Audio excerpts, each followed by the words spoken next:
اعوذ بالله من الشیطان الرجیم. بسم الله الرحمن الرحیم. خواهران و برادران عالم اسلام، السلام علیکم و رحمت الله و برکاته. برادر ارجمند عزیزتان در خدمتتان قرار دارد تا از کمک های شما به نحو احسن سپاسگزاری کند و این کمک های ناچیز شما را به مستحقین برساند.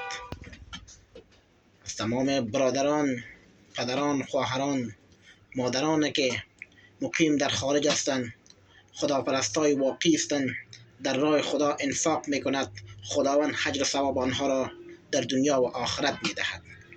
این کمک خیریه نفقه از قبیل نان، خرما، روغن، آرد یک مقدار به خوار و غریب می باشد.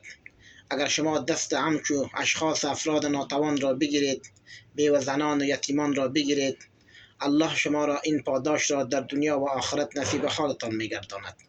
برادر عزیزتان قدرت الله نظری بعث امین امانتدارتان در خدمتتان قرار داره. با ارتباط مستقیم و واتساپ میتونین با ما در ارتباط باشین. بازم خداوند یار و مددگارتان. و السلام علیکم و رحمت الله و برکاته.